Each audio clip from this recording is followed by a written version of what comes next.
talk about. We'll just keep talking. We'll just keep talking. Just keep talking. Talking. For so long. Oh, we're babbling on. We're babbling on.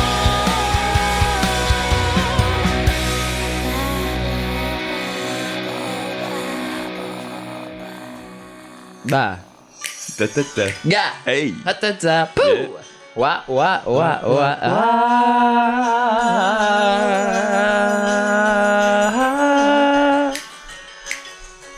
Holy shit.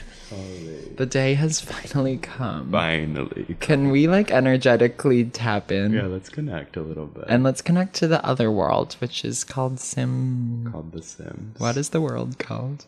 I don't actually know what the name of the Forgot to universe research is. that.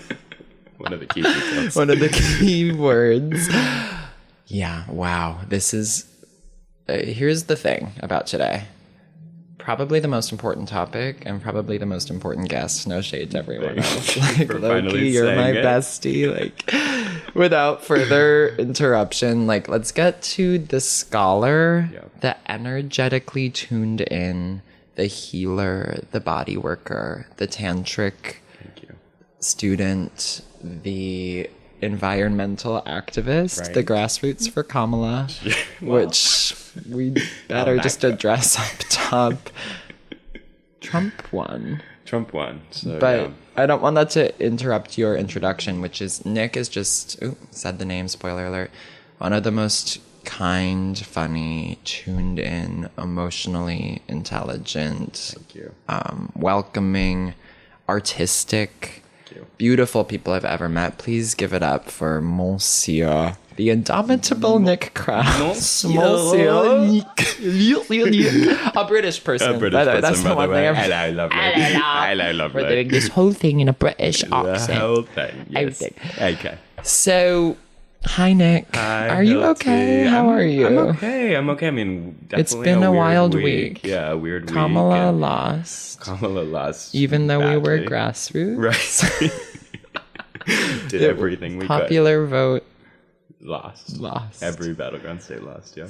Yeah, we had the pleasure of eating nachos day after that, which was nice. That was healing. And I actually played The Sims 2, not to spoil what we're babbling on about, the night of the election, and that was kind of a nice sort of distraction, I guess would be the word. Yeah, well, there's certainly an escapism quality to The Sims. I mean, that's the whole thing, ultimately. Which leads one to question, so we were escaping since youth. Since youth, yeah. I was on Sims 2 was really my big foray into The Sims. Same. And also Sims City, which we can talk about later, but...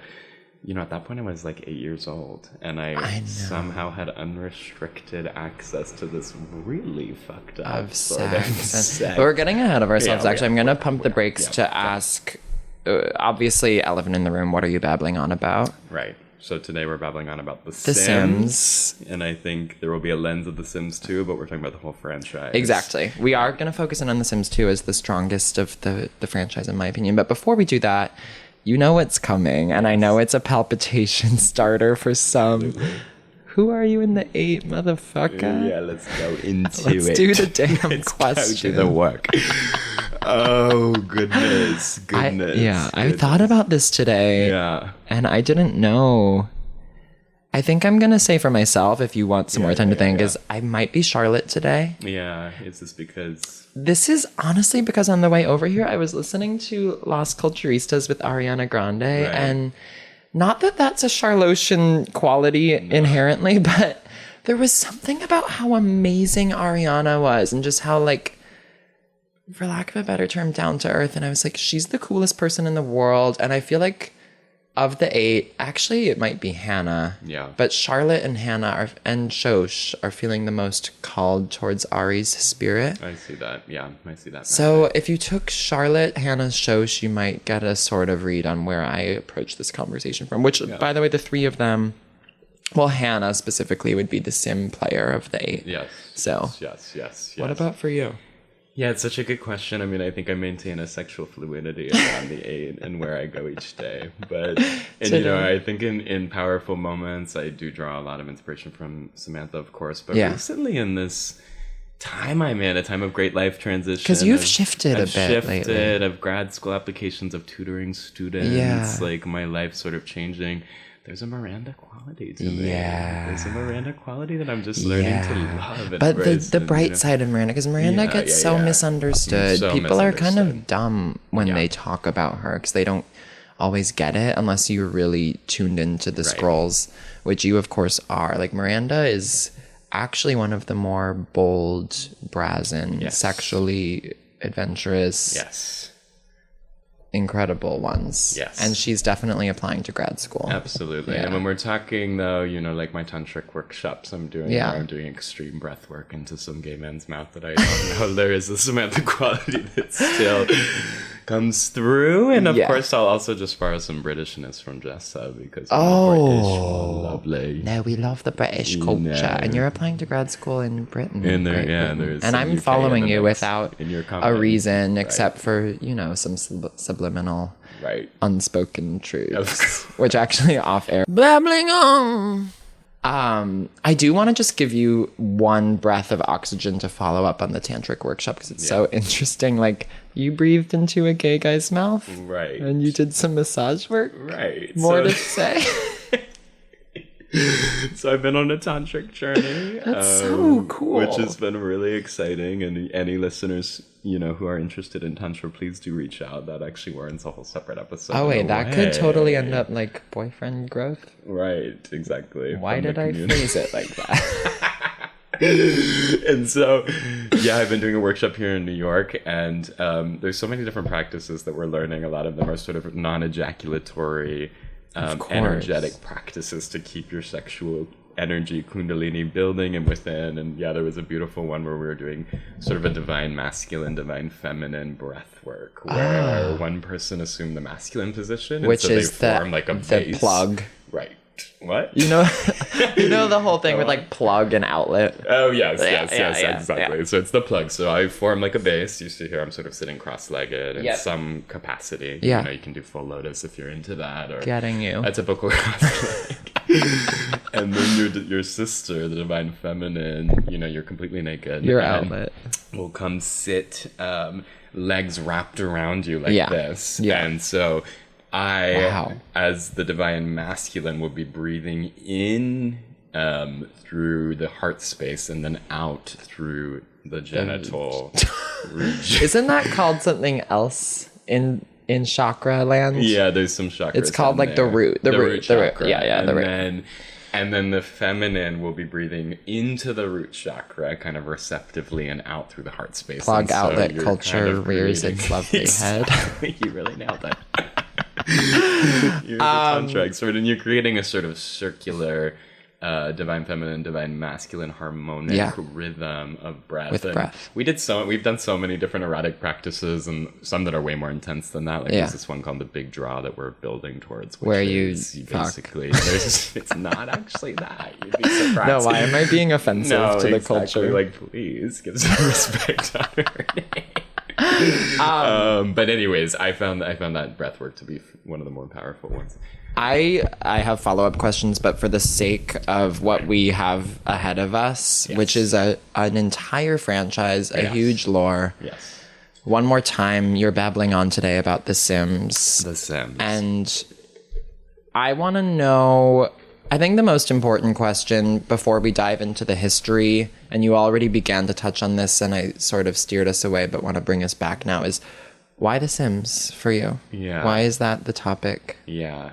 I mean, I think there was some back and forth on what we do because we have so many talked shared interests for a long time. This was probably the longest gestating episode. Yeah, it was. It was a long gestation period, but it's funny. It was like always The Sims. It was always The Sims, and for a few times we turned away and we're like, "Oh, we can't." But that because it's been so long.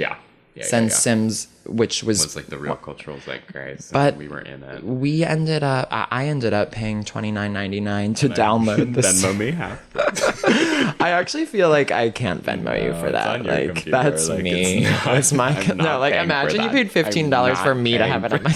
Literally, and you would. By the way. Plus, like, I asked a lot of you to, you know, like, go back to this and research this, and like, in a way, it was really emotional to return to this. It actually really. I mean, there's a lot of energetic kind of memories stored in The Sims that was coming back when we were playing. I mean, I would say about 45% of our childhood was probably spent sitting at a computer. Hours. 45 might be a little low. Like, let's say 70. Right, so let's get to the real numbers.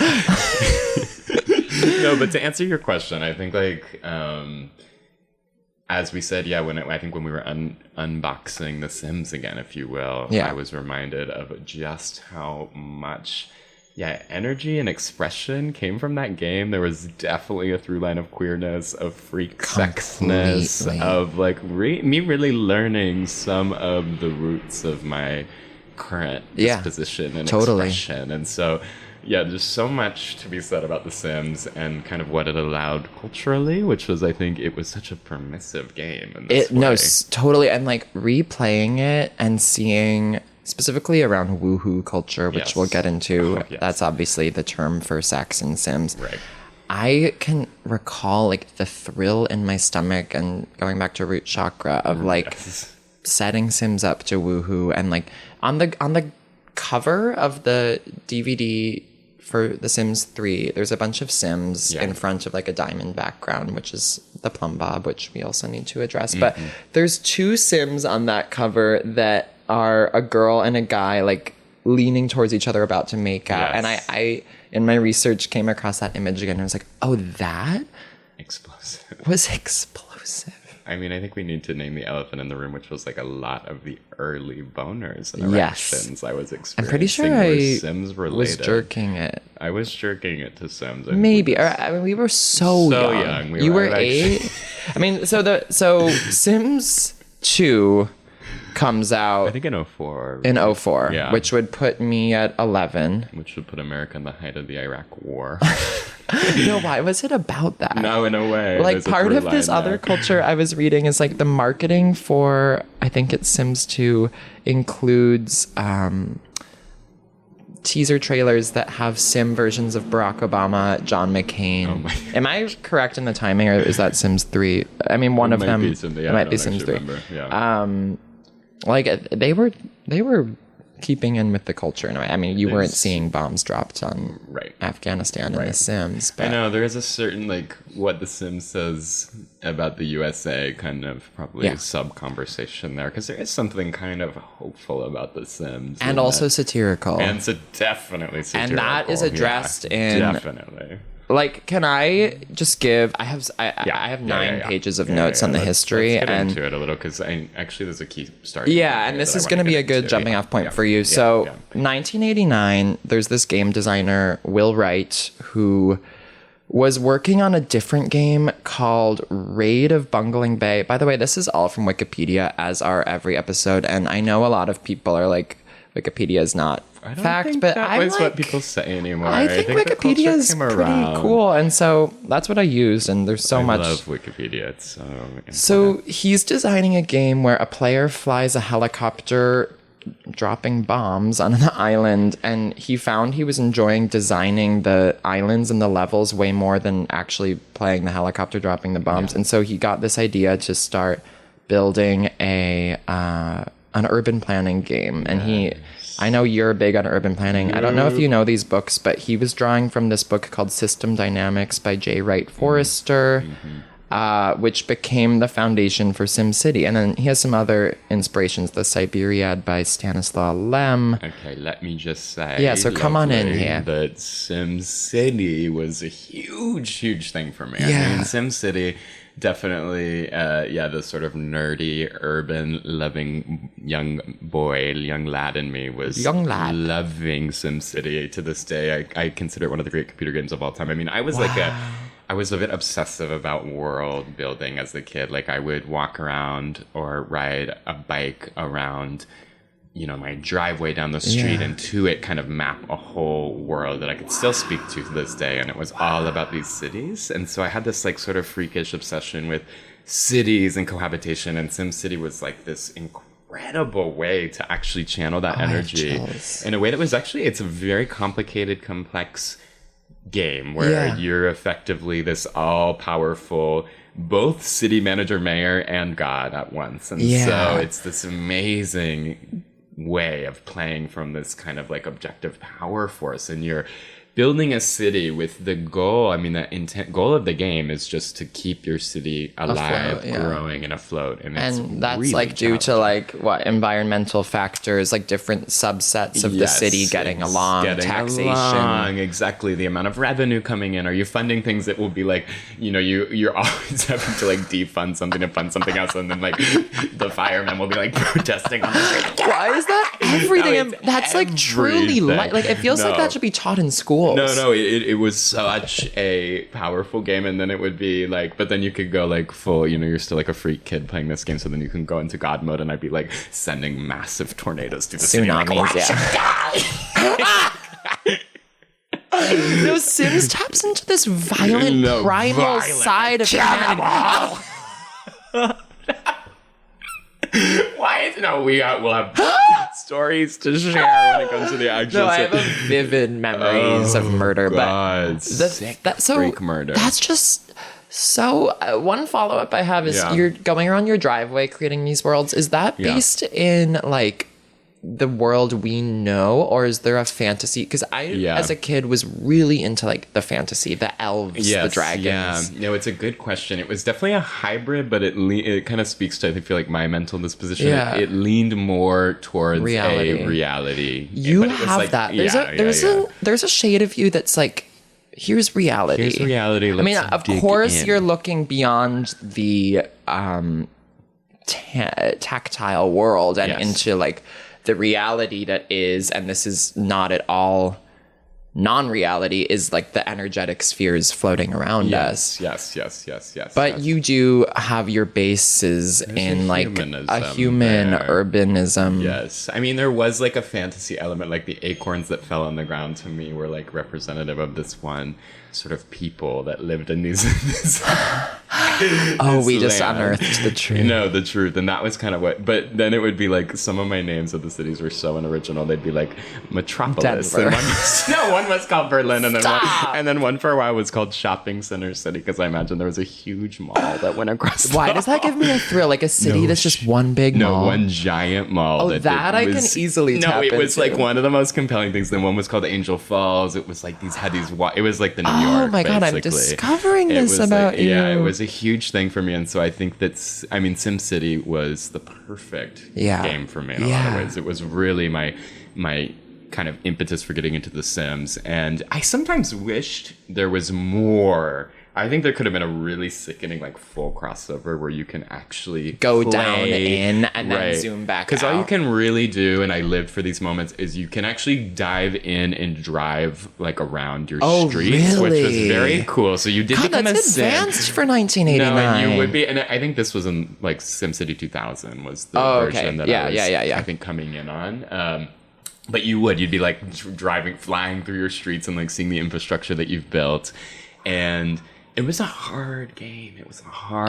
There was really only so is The Sims. The Sims proper. Was too, yeah. There was only one city I remember that I got to this like healthy like 200,000 resident place, and I remember it being like a real like pride. Yeah, of course. Well, you put in so much work into these cities, or jumping ahead to these individual characters, and it's hilarious to me that like taxation is a part of it, which exactly, and like you're laying down like the water pipes and the sewage pipes in SimCity, so there is just something very of this world in SimCity. What I think I did like about The Sims was it went much deeper in terms of some fantasy. Yeah, you know. So to give a little more background lore, because I had never bothered to do the research, which speaks to maybe a lack of curiosity as a child. Although I don't want to shit on myself like that. No, like of course it's okay so not I didn't to research the game as an 8-year-old. Why am I putting that pressure on myself instead of just enjoying a game? More Wikipedia. Apparently he was in inspired by this short story called The Seventh Sally from the Siberiad by Stanislaw Lem, in which an engineer, which we're gonna, by the way. no, that's like my bread and butter. An engineer encounters a deposed tyrant and creates a miniature city with artificial citizens for the tyrant to oppress. Okay. Sort of lost myself in saying that out loud. Let's actually pause, because like there is definitely something both in SimCity and particularly in The Sims where like you are the god. You're the god. Yeah, and that and torture. It's basically impossible, I think, not to indulge the darker side of humanity and like make people suffer in The Sims. As much as we want our Sims to be happy, and that was a thriving part of it. Part of it too, but it is like the game does allow for that. Yeah, like it allows for free. And I think that's speaks a lot to the massive success of The Sims, one of the most popular video game franchises of all time. Is like you get to tap into this primal urge. The game also reflects Will Wright's approval of mass transit and disapproval of nuclear power. Maxis, which is the company that was publishing The Sims, the president, Jeff Braun, stated that they're pushing political agendas. I think it is... There is a very, like, in SimCity and also in this world that I was creating, a very, like, pro-urbanist, public transit, sort of high-density, more urban fantasy that, like, isn't super present in the United States. Yeah, and except in New York. Yeah, except in New York, and that's... Although it's still faulty here. It's still faulty, and it's in such high demand because there's so little production of it, and it's basically illegal for it to be built anymore in the country for various reasons. Yeah, just because of zoning ordinance and requirements of building now in this country, it's not actually feasible. Bureaucratic red tape really makes my skin crawl. And say that. And, like, please, no more red tape. Get out the scissors and cut the damn barriers. Libertarian. Working Families Party. Vote yes on Prop 1. What was Babbling on. Okay. Sorry, I pulled you off your track. No, something that I was like wanting. Something that actually was interesting is that the like ultra urbanist fantasy of SimCity doesn't actually map to The Sims so much, because the towns in The Sims, different thing, to kind of get to digress a little bit, the towns into The Sims are these very kind of suburban, suburban. They're not city, which was interesting. City. And that probably had to do with like gameplay development or something. At some point later on, they introduced that option in an expansion pack, I think in like Sims 3 or 4, but like that wasn't really the canon of Sims. No, it wasn't the canon of Sims, and like honestly, a huge part of The Sims was using the cheat code, getting we're getting to the cheats, which is a different layer of the game. Because there's kind of two separate games. There's the game without cheats, and there's the game with cheats. Right, and I was very much a daughter of the cheats. Yeah. Yes. I was a daughter of both, because there's something about the cheats that once you start, the whole game sort of loses its... what's the word? Like, as soon as you start using cheats, the idea of playing in order to like achieve the aspirations and the job goals and the like generational pride that is kind of the goal of The Sims becomes defunct, because you can just you get what I'm saying. In a roundabout way, I'm saying once you start using the cheats, like the game itself sort of loses its legs in a way. It does become a different thing. It becomes more... It becomes a different thing that's still fun. It's still fun, but it really becomes more just a way to indulge your most kind of wild desires. And in terms of the house, in terms of the life, it kind of takes away any of the difficult edges. Yeah, but you do have to do the cheats at some point, because you want... I mean, I want to get to the cheats a little later on. So, some big cheat stuff. 1991... Will Wright, this is probably the craziest thing that I discovered in reading about this, is game designer Will Wright is back, and he was inspired to create a virtual dollhouse after losing his actual home during the Oakland firestorm of 1991 and subsequently rebuilding his life and replacing everything he owned, his possessions, his house, made him have this idea to make that a game? You know what? That's so interesting. I remember seeing that in your notes. Yeah. The Oakland firestorm are horrific. I don't know about that firestorm. One of those kind of really intense California fires in the early 90s that hit, Oakland, a very populated Damn, so those have been area. going on since the early 90s? Going on for a long time. Damn, girl. History starts before we were born. History starts before we were born. They were having fires. But it's interesting how much disaster feeds in. If drawing inspiration from disaster is such a huge part of SimCity, for instance. So just interesting that came through so clearly. Go ahead. So I guess 91 is him starting to design this game. It comes out February 4th, 2000 on Microsoft Windows. He drew, again, more inspiration from urban design theory.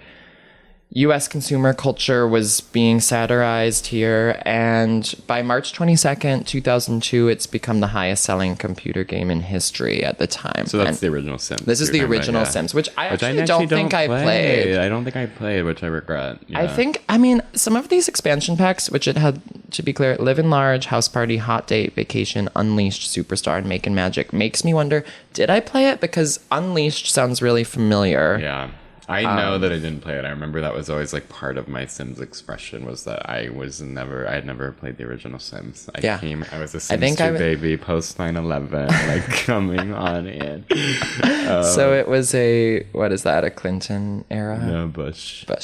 Why am I like not? So it's because I just hit a bomb. Right. Oh fuck! That's bushy. That's the. Can you bring me back? Yeah, I just got it. Like floated away. Floated away. We're really right here. We're here. We're here. Yeah, that was Bush. That was This is all maybe like. I think for real sim heads, this is fascinating. GameSpot names it Game of the Year in 2000.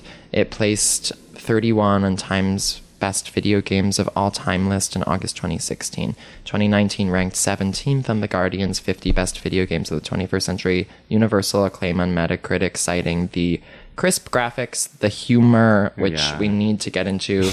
2012, it's selected as one of 14 video games for the Museum of Modern Art's collection of whatever the fuck.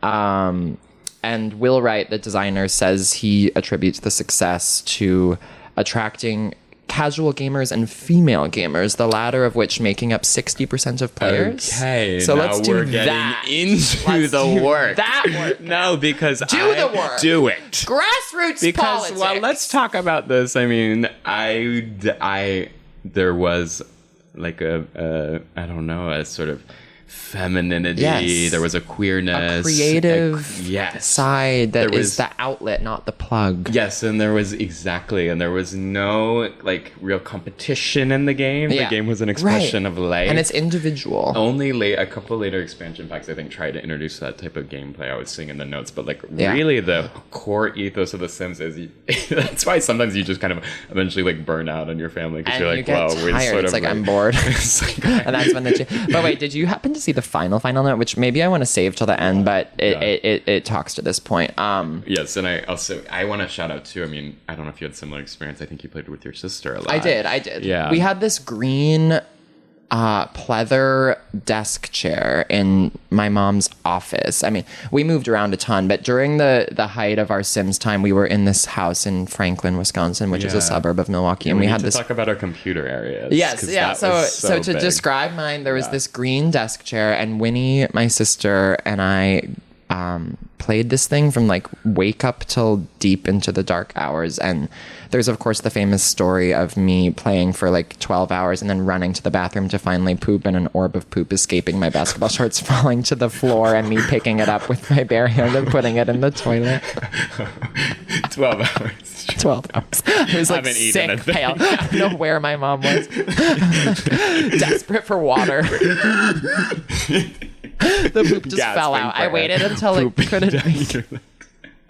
Oh, girl, you were down. And that's how it went with the Sims. So Winnie and I were small enough that we would squeeze into the screen chair together and sit side by side and stare until our eyes went red. Eyes are bleeding. And whoever was in control of the mouse was called Mouser. Mouser. Yeah. Right. Right. Okay. We would go back and forth, and obviously, like, every 2 hours, we would, like, cry to our mom, like, Hilton is not giving over the mouse. And I know she wasn't. No. She was holding I up her dear asserted life. my age there. I was like, Grabbing it's it. mine. It's mine. You don't get how to play sibling. well enough. No, of course. What was your computer area like? Okay, yeah, so... All right, so, I mean, my parents... Stop. Texas is hot. I can be good. Grab in a basement. I swear this was one of their best qualities as parents. They gave us low-key free reign up on that computer. Why is that bad parenting? No, by the way... Our computers were like these desktop computers that one time. So like, you had multiple. There were two computers. There were two. I'll be honest. Let's keep it real. Let's keep it real. Let's call that out. Me, of course, having like 5 laptops at this point. Right. No, I only have one. No, and like one time this computer guy came over to try to fix it, and he says he's never seen more like horrific viruses. It would be like, fuck porn, pussy. Well, with 3 boys in the house, there better be pussy on screen. No, it was like the amount of viruses we downloaded because we have free reign on the computer and something. Yeah, I downloaded. Is that from porn? It wasn't really. This was even like in a way pre-porn. We were just, for instance, I downloaded this thing called Bonzi Buddy, which was this like gorilla that you'd program to say your name, so it would pop on your screen and be like, "Hi, Nikki." Hi, Nikki. And it was just like, you have to look it up. And literally, why were we fucked up? And I would like be telling it things, and then it actually was like horrific malware. It was slowly taking over my computer. So then, like when I'd have the Sims up, Bonzi would pop up and be like, "This is fine." And the computer would start crashing, and they were like stealing all my data. And I was like, more. Wait, let's make that a horror movie script. Actually, wait, that's It's a really good idea. And the main Oh, characters are kids. I love that. Oh, okay, I love we'll it. actually after this episode look up Bonzi, but it's actually a well-known like malware now. But anyways, we were just getting Wow, up the idea to... of malware like enticing kids Oh into my it. God, totally. I guess that's all malware. I mean, It's it was drawing like you in. it was the cutest little thing when it said your name. It was like, how could you resist? It's making And I me was think giving it you were anything telling it it asked for. secrets, like Top anything Riddle's it diary asked. tease. Anything it asks for, it's like, what's your socials? No, what's your mom's exactly. credit No, card? That's like the level it was. Wait, so AI was around back then? It was smarter than ever before. But It's gotten I dumber. have to, I think my brothers, who are both like wonderful straight boys, sweet musicians, like they were into The Sims. They weren't anti The Sims, but it was really my best friend from childhood, who I love and adore, Miles. His great name. Sister Elise. When we would have joint sleepovers, the boys and the girls, like, or it was one girl, the rest boys, I'd link up with Elise, and she was called my Sims buddy. We would just sim it up for hours on end. And so it was the one gay boy and the one girl of the broader sibling dynamic. Yeah, no, exactly. Linked up, and the Sims was home. And The we female were like, perspective. yes, exactly. I want us to be like seeing. Yeah. So we're pulling up the Sims. I'm pulling up The Sims. Which is working so well on your MacBook Air. No, I'm a little bit gaggy. So yeah. I need to circle back to the female component being like, I was not a gamer. Like, this was kind of the only computer. Oh, and then Pokemon on a Game Boy, but this was kind of the one only other game. Yeah. What was the other game? It's actually amazing. Shout out to our friend Molly Montgomery, who also played. It's called Age of Mythology. Oh, cool. We won't go on a full digression, but it was like a strategy game, but you would worship either the Egyptian, Norse, or Greek gods. And so mythology has... Which those are the two religions that I actually support. The rest are all bullshit. Literally. And so mythology had, like, you'd have gods that would reign over your civilization and stuff. It's such a good game, but it was really that in The Sims for me. Yeah. My brothers were playing a bunch more games. I mean, because that's the boy way. Yeah, and so I just think that's an important note. So I actually closed back out of The Sims because I want to have us watch it. There's the opening film. Yes. And as we do this, like, I think maybe the main component of playing The Sims 2, which we're now going to be arriving to, is when we get involved in the franchise, is how slow it was on our desktop computers. It took like You could go like refill 15 snacks to 20 minutes sometimes to load, and then to go to community lots. Which you could go get snacks. That would be you could snacks. get water. That'd be toilet That'd time. be when you That was toilet actually time. essential time. Why was that a phrase? Toilet time. Toilet time. I re-downloaded the game, which you can now basically get for free. Oh, here comes. On comes Steam. this. Okay, yeah, let's. Can you see it all? I can see. Okay, so we have this opening thing where. Oh, that's just. It's just the That wasn't there That before. wasn't it's kind of chic, though. Okay, so we're seeing, but so basically, yeah, all the Sims are popping on the screen. They're dancing with each other. which They're changing clothes. Can we talk about Sims dancing? Yes, oh, absolutely. I mean, we're going to talk about music as well. Yeah. Oh, the music is one of the most fascinating parts of the whole thing. But basically, it took so long to load, and I downloaded it. I mean, also just quickly going in on the intro. Yeah. You're seeing them. I mean, the range of different scenes and expressions, like they're on their hands doing yoga it's now. Capable of. They're doing yoga balanced on one finger. There's like a hot guy being like a hot guy. And then there's these two people couple kissing making with hearts out. spiraling I'm like around them. extremely horny. These mad scientists like being beating their chest. chimpanzee Now we're at the club. Culture. We're at the club. It's like it gives you a thrill to think of what's possible in this game. No, exactly. It's like, let me actually pour out my fantasy, my desires for life, my most vicious, freaky thoughts. Let's get it let's live it all. out. And like, you don't have to live in regret in life because you can do all your wildest dreams, become a superstar, become a game of abundance, parent in The Sims, and abundance is huge. That really is that like divine feminine quality of abundance, and like there's just. And I do want to point to it's already loaded. Like I have an right. external hard drive on my laptop. I think that contributes, And but I'm sure they've sort of. I mean, processing power. So much has changed from but that era. it loads so fast now, so I highly recommend anyone. So you can get it on the App Store, Sims 2 for $30. I think there are also ways to get it. There's other free downloads for like Sims 4 and stuff, which we'll get to, which kind of sucks. But to give some lore, September 14th, 2004, Sims 2 comes out. This is when we're really clocking in. I'm gonna be 11, you'll be 8. First PC game in the series to incorporate 3D graphics with instead of an isometric view like the Sims original, which is you can't do a 360 turnaround. You can now do that. That's an update from 1. Yeah. I think it was like the growth of computer processing power and graphics were happening right at this time. Because unless my research is wrong, like we're 20 years later from The Sims 1 being invented, unless I got the dates wrong. But at least 89 was either when Sims 1 is published or when he started designing He started doing the SimCity. Oh, so it's 91. He started like thinking about it in 91, but it didn't come out till 2000. Okay, I got confused. My bad. So it's 4 years later. Anyway, genetics are introduced here, so you can make your and also customizing a Sim's face, which I think we do need to start in create. Yes, mode. We have to start in create mode, and I mean, I feel like everyone knows the premise of The Sims, but just reiterating, you are basically creating a family more or less of these people, sort of. Yeah, you're gonna make a family, or you, I guess, could start playing the pre-made families. Or you can play the pre-made. I actually did. Oh, really? Sometimes I was a bit of a freak for that. So, do you know about the stories and histories built in? With so they have like a kind of Romeo and Juliet analog. That's really epic. They have this really fun stuff happening in Strange Town, with these aliens. I was a freak for Strange. Well, I was like a snob all my life, and I was like, Strange Town's weird. You were like a white doing Pleasantville girl. Pleasantville girls do it like that. Pleasantville girls make do. Pleasantville girls make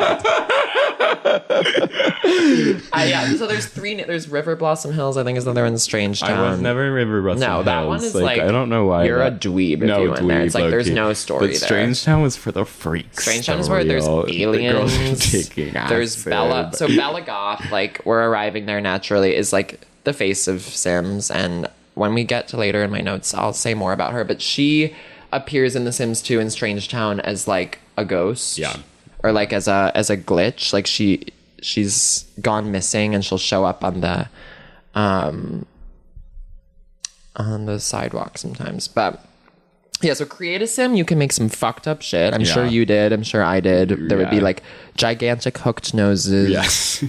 I can recall crazy, the amount that you could do. And as it goes on in Sims 3, you can start to really experiment with body shape and no, the opposite. There's definitely some ways in which the game has aged. You know, it'll be like skinny, fat. Yeah, those were the two options. It was and like a little disturbed. There is not a real expression of body diversity. Yeah, but you could do a lot of stuff. You could do a lot of stuff, and I can recall making fucked up Sims in order to murder them. Like, there was this gay guy who I put in a leopard print, like, swimsuit that I think was like a one-piece woman's swimsuit, if I recall. And I just distinctly recall creating a family where I wanted to kill everyone in a different way. So one guy was put in the swimming pool, and then you removed the ladder, which is, of course, one of the great classics. And one, I think the guy in the leopard print I murdered by, using a cheap oven, toaster pastry gone sour, fire with a ton of pine trees next to that. I wanted to watch that faggot die. You wanted to watch him burn to death from a toaster strudel. You said die. Die now! Faggot!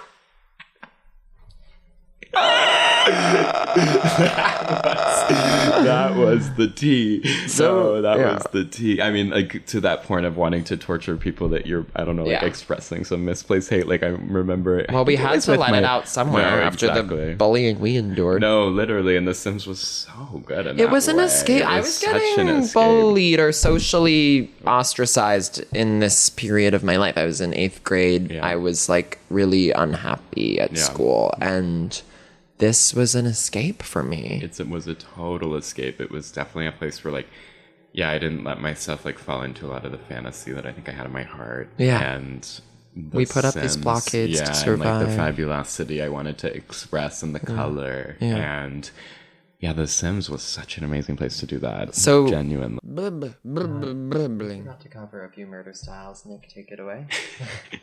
I think that murdering Sims, of course, was such a big part. One time there was like a really severe case with my brothers of elder abuse where we made a home full of elderly and we tortured and killed them and made them fuck, but like tortured and killed them in every way we could possibly think of. I mean, you said a lot of the greats. I think, of course, drowning in the pool. That's kind of the number one. But low-key, I was a girl of, like, bringing someone outside and going into build mode and building hedges around them and watching them slowly die and piss themselves and scream. Also, dying of depression. You could, like, die of just, really? Oh, shit.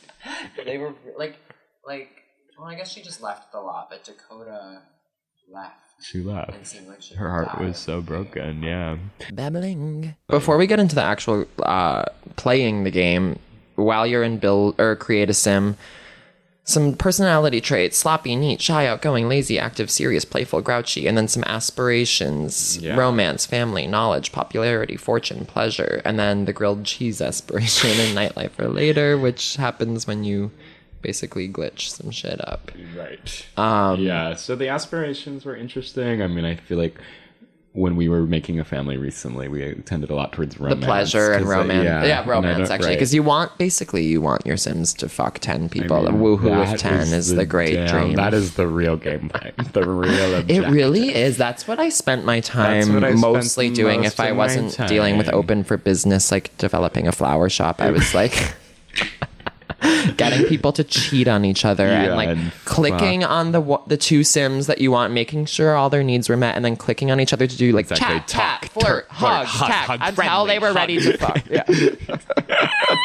Then it'd start getting into like tickle and massage, and my dick is beginning to twitch. No, then I would twitch, and then it would be like intimate hug, whisper, suggestion. It's so hot. And then like it's tender kiss. Yeah, because you can't just do it right away. They make it like you have to like build to it. It's built. Which imagine building like that with someone now. Exactly. It's like, for these days, it's like you walk in and you go full anal. Exactly. Holes are out, door is open. That's the way of the modern culture. Like imagine a tender caress. But then the other shit is like if you cheat on someone or like get in a fight in some severe way, like suddenly you're in the red and it's so hard to build back to a tender moment. Which it really is. I have some interesting things to tell you about the family we created together. Which I'm wondering if we say their names right now before we keep going. Yes. We have the Von Bouncer family. Do you want to walk us through who's here? There's some people here that you won't recognize, including the Grim Reaper in a flower. What have you done? What have you done? No, things got really weird, and I had to work hard to save the people we built because they were dying. Strange Town is all about. Like Strange Town, you got the freak shit. You've got, I'm like a bit of a mystical girly. So Strange Town was also an early spiritual home to me. No, I can so see you on this path of mysticism, like discovering Strange Town and knowing there were others like you out there. No, in the same way in Berlin, we went to that Flinta party and I saw like the sissy fag boys in the little nightgowns, and I was like, here are my people. You found that in Strange Town, which Berlin's coming up again because there's such parallels between like rave culture and Sims. I mean, and even just the fashion and the fashion. No, and somehow the energy is like a direct through line. But so walk us through who we made. Okay, so he's by the way pregnant with alien twins. Stop the man. Yeah. I impregnated him with twin aliens. I have so much to tell you when we go in. But walk us through who we have and where we were when you left us. Okay, so we got stoned and we were playing for the first time and we wanted to start. I think we were wanting a family that we found to be fuckable in many ways. We began with Ultraviolet. Yeah, we actually did. Who was a teenager back then. Yeah, so we have Ultraviolet Monster, who you really took with and ran. And I guess Ultraviolet's kind of a classic name you use. Ultraviolet is something that unfortunately I wasn't cognizant of while playing The Sims 2 as a youth, but in returning sparingly as an adult in 3 and 4, shout out to my little sister Lexi, who was a champion of Sims 4 since she's much younger, and I would make Sims on her computer and it would be Ultraviolet, and I'd also do that in replaying Pokemon, which is of course a reference to Ultraviolence by Lana. Well, yes. Anyway, this one I made, she has like a carved face. Yeah, sickening. Yeah. Kind of unexpectedly sickening, definitely a weird style to her. Yeah. And then I think we wanted to make like a capital F fag that we wanted to fuck. And we struggled. So horny for him. And his name is of course Victor, right? Is it Demetrius and Victor? Let me enter the family.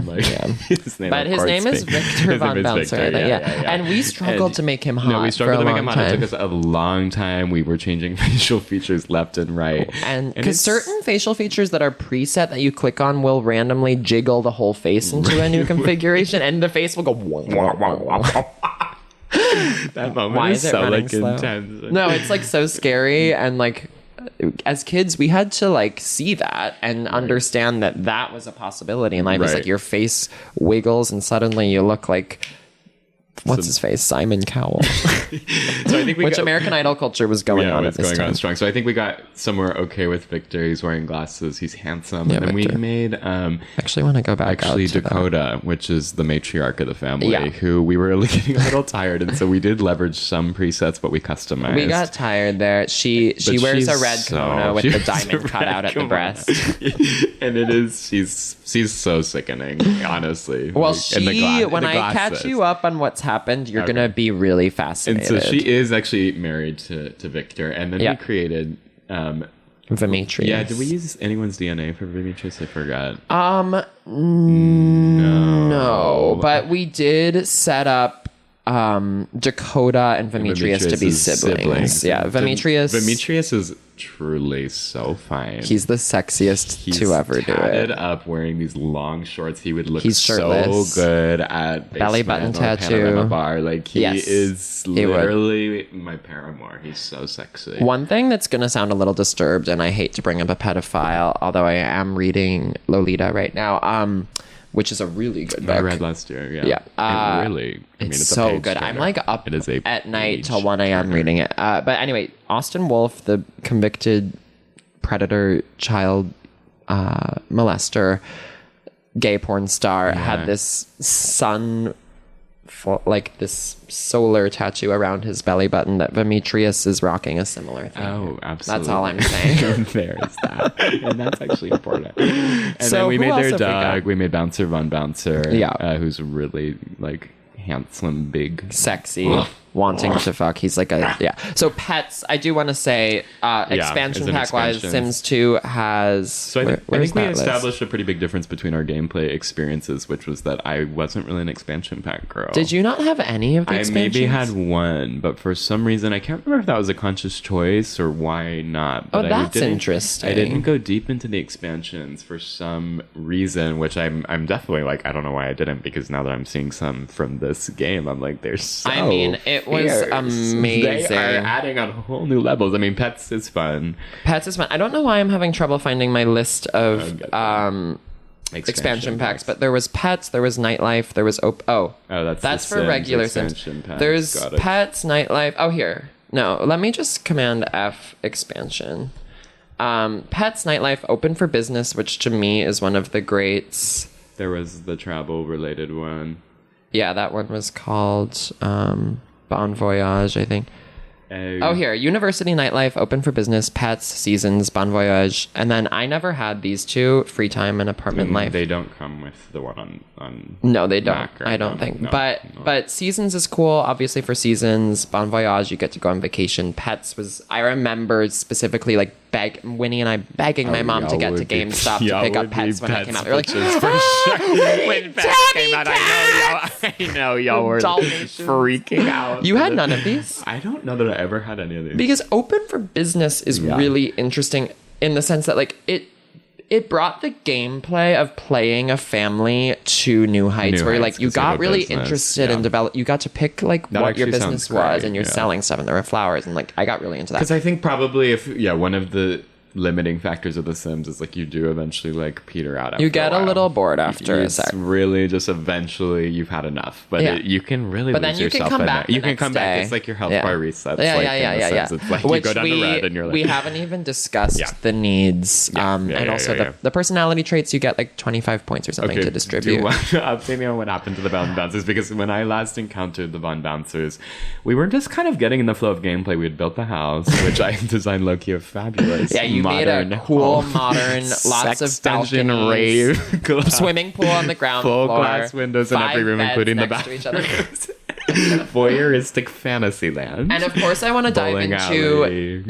you designed and decorated this whole house, and then as we're moving you the helped. laptop, the external hard drive becomes unplugged, and we lose everything, which and is it was- a part of what it was like back then, because the computer crashed. It could would barely handle crash. such sophisticated tech.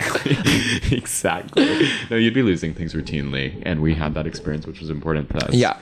So, and then talk a little more about, though, because you did see a few of the dynamics starting to form. Yeah, okay, so something we immediately wanted to happen was we wanted, of course, the two men, Demetrius and Victor, to woohoo. And that's It's Demetrius, in case anyone missed it, not with a D. Did I see that? No, you didn't, but I just but it wanted is to make important. that, yeah. Everyone is a V name of the Von Bouncers. And so, we started, the whole rigmarole. It was a lot of friendly talk. It was a lot of hugging. It was a lot of... But it wouldn't let us friendly do kiss, it. but it would wouldn't, and we were like...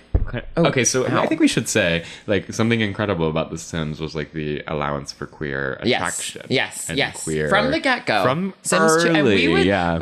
I would often do hetero couples because I wanted to Yeah. make babies and stuff, but I would do same. gay stuff too. Yeah, I would do some gay stuff, definitely. And... So we were trying to get Victor and Demetrius to hook up, and we were having a hard time. And as a reminder, Victor's married to Dakota, Yep. and Demetrius is Dakota's brother. And we wanted it to be like that. to be like that as quickly as possible. Oh, and then Ultraviola is Demetrius's daughter from a previous marriage, and she started as Victor's daughter or Demetrius? it's got to be Demetrius, because wait till you hear what happens. Go. So can I clue you into what Yeah, I did? go, On tell me. election night, I opened up Sims 2 to dissociate a bit, and I indulged in cheat culture, which of course the real ones know about.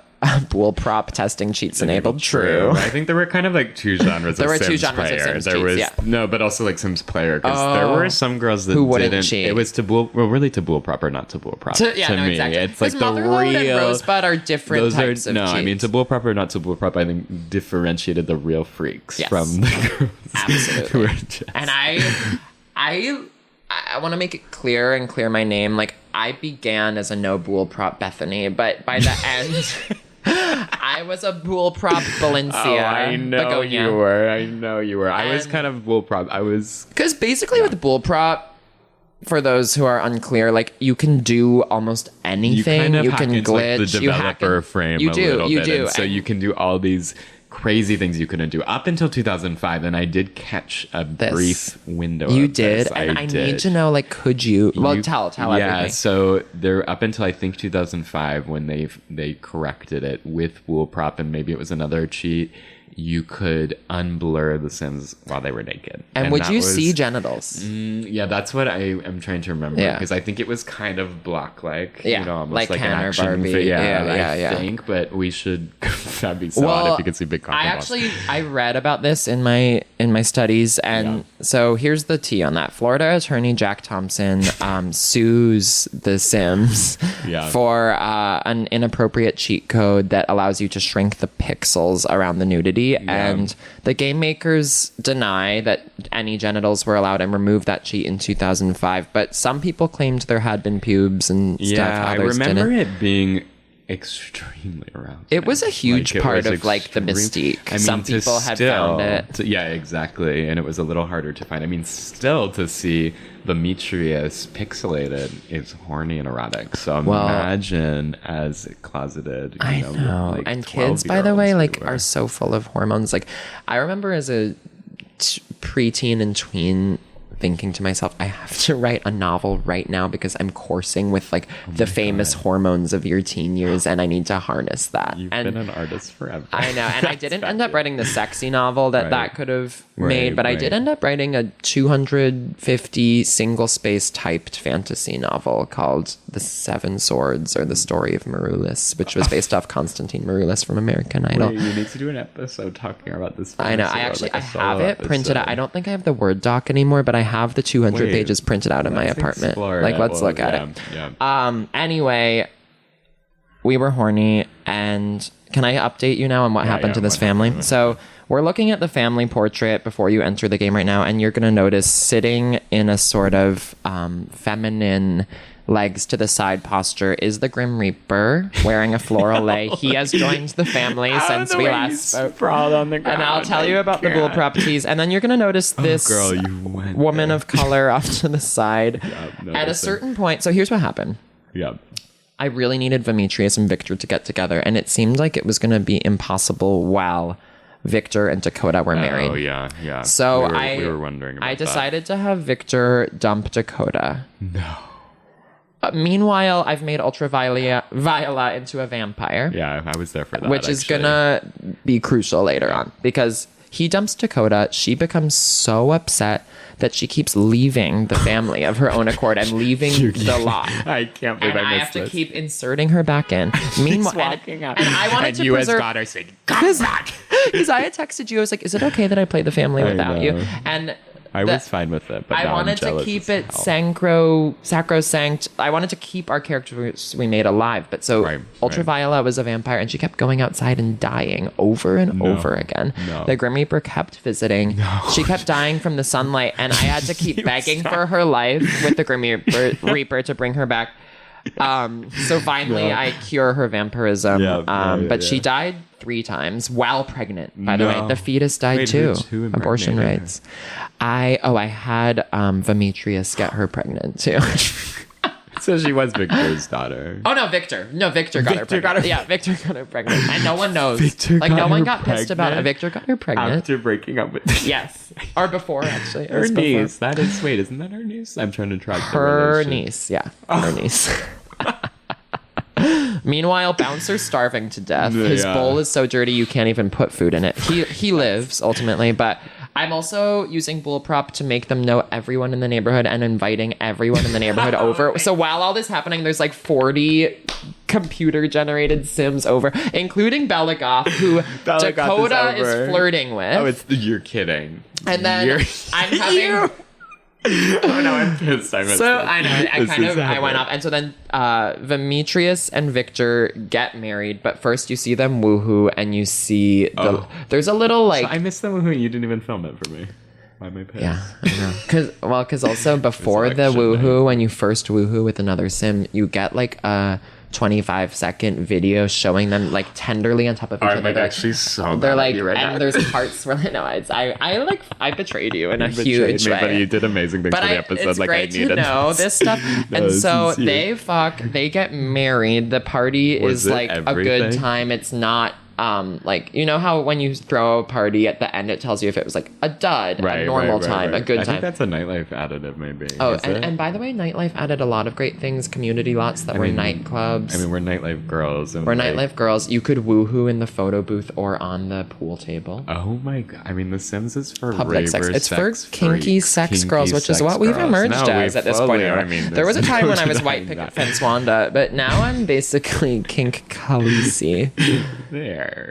Oops. Right. No, anyway, but truly, like, and I think, I mean, The Sims, like, let you be a freak about it. It did let you indulge, but it also let you go traditional routes. University is another great expansion pack where you go to college. In many of my families, I was very traditionalist. Yeah. And then you had, like, grandparents, parents, kids, toddlers, and you would like have I liked the idea of like having many generations of the same family and different personalities. Yeah. So to keep you up to speed, at a certain point, Dakota keeps leaving. Ultraviolet is dead. And I feel like we need some new blood. So I go to the pre-made families in neighborhood mode and I add 4 girls called the singles to the lot, to the family. And what you're seeing here, this woman of color on the side is one of the 4 singles. 2 of them were aliens, which I wanted like alien culture in there because I didn't get to experience that as much since I wasn't playing in Strangetown as a kid. Yeah. And I make the executive decision. With Bullprop, one option when you click on the person, you're shift clicking, by the way. Yeah. Wait, what is her name? I actually don't know. I never got to know these girls because as soon as I added them, I killed them all. Oh, they were... Yeah, you can do death by flies with Bullprop. So just like you click and then a swarm of flies envelops them and they die and become a pile of ash. And then the Grim Reaper comes. And the reason I did this is I wanted ghosts around and I wanted the Grim Reaper around who only comes when you kill. Having ghosts is so electric. And the Grim Reaper and ghosts can like fully do a lot of stuff, like take baths. And the Grim Reaper is my favorite character in the game. And the Grim Reaper using is so Bullprop, special. you can add him to your household. Now you can't really do much beyond that. And as soon as you add him, he leaves. So good. But he is around, and let's click in. He is my favorite character, and there are ways to like talk to him and like. I don't think you can actually woohoo with him though, but he does. I was listening to a podcast this morning where you learn he has a son called Nervous Subject in Strangetown. Anyway, so that's what you missed on. Wow. On the Von Bouncers. Wow. One more thing. Oh my god. With Bullprop, I made Victor pregnant with twin aliens because you can make men pregnant with aliens. So hot. And then I know I would give anything to make a man pregnant. Oh, I mean, trust. That is so hot to me. Babble. Babble. Easy. Anyways. Okay, wait. So we're coming in on the family, and I'm seeing. We're seeing. Okay, so Victor's pregnant. I'm seeing bottles of champagne out on the table. Oh, because the wedding just happened. It's like they've just turned up. There's bottles of champagne out. Wait, so is Dakota like back in the house? Okay, Dakota's back. I kept moving her back in, and that's Ultraviolet. Using right Bullprop, I made all of their. She's pregnant Ultraviolet is pregnant in her Victor's white undies, holding a champagne lingerie that I wore to nowadays last week. Literally club lingerie. And her face, by the way, just to zone in on that, like you're noticing that. Unfortunately, the listeners can't see, but she has lips bigger than her breasts. Her lips, her cheeks. Her face is like if you took an acorn and shaved down. You get what I'm saying. I do. I'm noticing the water slide into the living room / kitchen. I know some of the architectural features I built in indoors. No wallpaper, but giant windows. Walk us through the 4 art decorations on this wall. There's a sort of we have sort of a big star. Yeah. And then we have looks like almost like a crossing sign on a highway, but it has then went in a llama. Which is a huge part of Sims culture and humor. It was like llama. Exactly. Then it's kind of like a almost like emergency street sign, and then a large red bow, and they're just which comes from the holiday stuff expansion. So there was stuff expansion packs too, which is holiday, party, family fun, glamour life, happy holiday celebrations, H&M stuff, which pause on corporate collabs, of course, teen style, kitchen and bath, interior design, IKEA home stuff, mansion and garden stuff. Basically you walk out of the kitchen and you come to a full surround sound stereo system with CDJs. Added for the wedding. And then the dining table, and then on the other side another stereo system. Bouncer is next riding to them, in his own filth. Literally bouncer riding in his own filth. There's a bathtub just next to the kitchen, and then there's a large indoor swimming pool with a slide near it, a computer, there's a marble bust of a Greek woman. So suffice to say, we use the money cheat code to get all this stuff. Motherload, which is 50,000, Rosebud being 1,000. We kept struggling to add the walls to the bathroom, so they're just toilets outside. Well, because there's the classic thing everyone will know of, like, the terrain isn't flat enough, exactly. and you couldn't put anything down on half the lot even after we flattened it, called the glitch in the game. So there's outdoor stalls, there's outdoor toilets, outdoor shower and toilet and sink. Hot tubs on the decks. This is, of course, next to a giant red dog bed and a huge hookah thing, which is actually blowing bubbles, and you can float in that. Are you kidding? Now you float up into the air as you blow the bubbles. That's so cool. I love going upstairs and noting that in build and buy mode is a grid system where the world is divided into squares. Yeah. We see the wedding arch. We see 3 queen-sized beds. What else are you seeing Side here? to side. We see drum set. We have musical instruments. We have a giant sort of Roy Lichtenstein piece, which real simmers will recall. It was one of the classic pieces of art, as was the marble bust of the Greek lady. Red-haired woman. What is this here? Oh, this is like a tool shed. Yeah, tool shed, pool table. There's the maid, who the maids were among the sexy. Like, I was horny for that. Maybe we are bi. They were these sexy things where their boobs are spilling out. So gender dysphoria occurring. Of course, that part. We have the rugs that are sort of a Jackson Pollock ode. Yeah. And then there is actually one very well decorated, very ornate up here. We did good. Upstairs. Yeah. Actually, Star you did the interior deck up here. You did the architectural layout. It's a sickening desert home. Desert, and you got a bamboo bathtub. No, it is. And Strangetown, I think, honestly, and this is kind of problematic, I'm realizing, I wanted the lushness of like a temperate climate, and I didn't want to live in the desert. And that's kind of why I avoided it. That's biome. Okay, like, you relate to that biome more. Yeah, that's like I was a child of like I love the desert. Is Texas the desert? Dallas really isn't, but there is desert in West Texas, and I always was called to the desert since I was young. I mean, since I've gotten older, what did you call it? What did you say? California. Oh, the California. Well, yeah. I've done a few road trips between Milwaukee and LA in my time, and driving through Utah, driving through Arizona, seeing those rock formations, it's one of the most incredible things I've ever seen. I think that is like, it's interesting because also like I feel like Pleasantville was giving sort of like the biome you lived in. Yeah, totally. Mm-hmm. Exactly. Yeah. But it's also interesting to consider the cross-national appeal of Sims, like a kid in Texas and a kid in Milwaukee. Yes. I don't know. I guess that's obvious, but it's just like, it's just interesting how we all had this exact shared experience of this like thing that took up basically most of our daylight hours on opposite ends of the country. And now here we are like remembering it together. And it's kind of like we were really in the same room growing up. Basically. That's a beautiful way to put it. Because it was such a, I feel like we really let out similar kind of feelings and emotions. And it was a sexual release and a social release. Like you could have friends. Here's the Grim Reaper looking cunted with his rib cage peeking through his floating gray robes. I need that as a Halloween costume. I know, we're doing that now. Oh, and he has his scythe, he's everything. Yeah. Bella Goth was here before, and Dakota was flirting with her, so that's important to know. Yeah. The newspaper is where you get jobs, ton of gravestones where you can... Oh, here lies Chloe Singles. Chloe Singles. The wedding is actually still going on. I'm going to hit play just to like... The Singles girls are so amazing. The Singles girls. Oh, Victor has food poisoning. That's because he's pregnant with twins. Alien twins.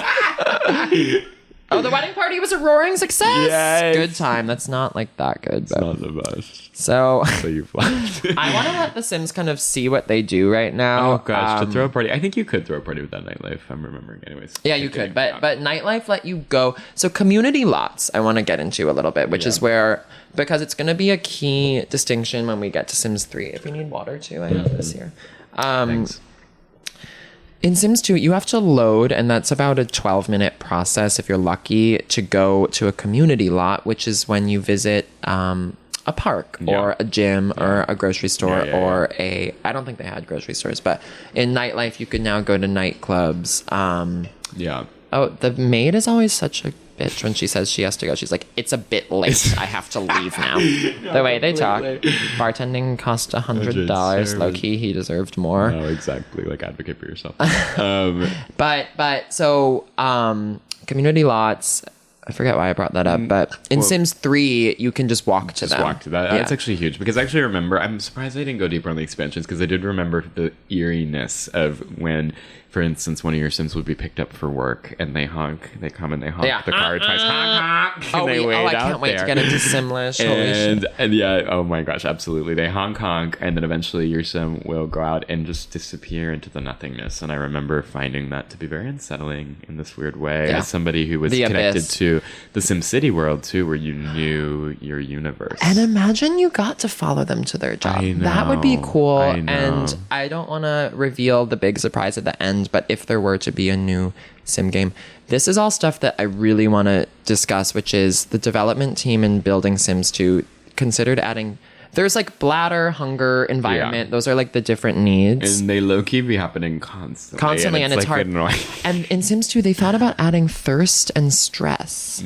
And then feedback from the players that it was already too tiring to fulfill the needs. They scrapped that. It is so tiring. They added They're always like literally like pissing themselves. Look like at her now. Her bladder is she's running. Look at her running to the toilet. And she'll probably die. She's on the out. No, literally, their bladder will explode. She's on the outdoor toilet.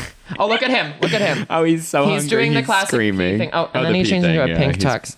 Oh, he looks He's about... Yeah, he does. I mean, and he's pregnant. I want to fuck him while the babies are inside. Oh my God, fucking his ass with his babies in it. Oh, I am in pain with needing it. She's wearing a fur winter coat in the desert. So I also want to say... Teenage Sims have a higher need for social interaction, which is interesting. They really play into human experience.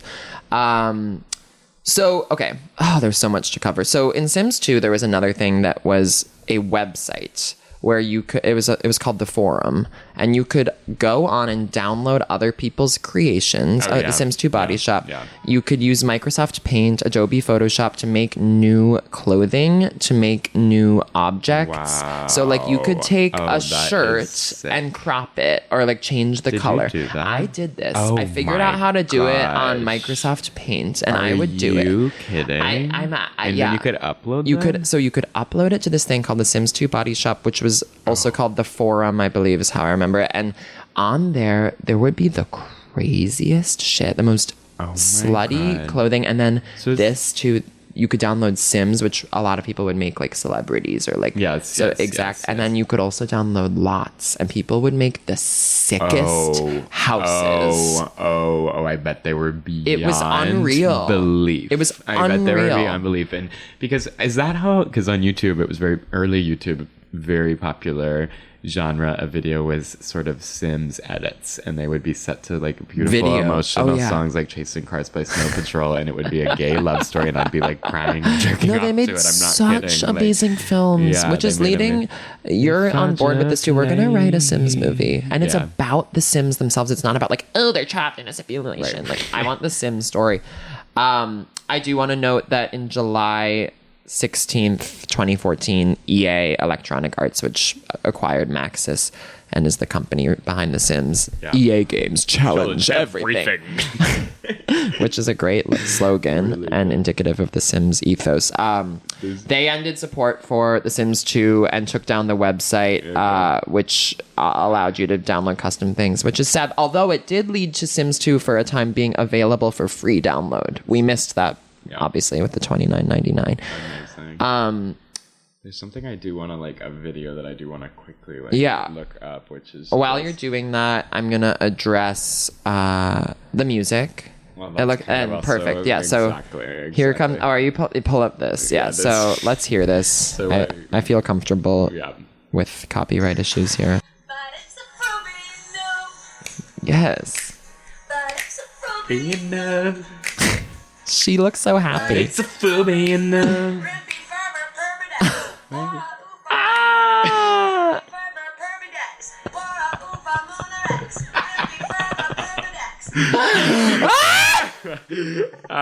am I hitting really the bong there? No, literally, this is up there with like Kim Cattrall scatting. It's like it's the same thing. Well, you like me.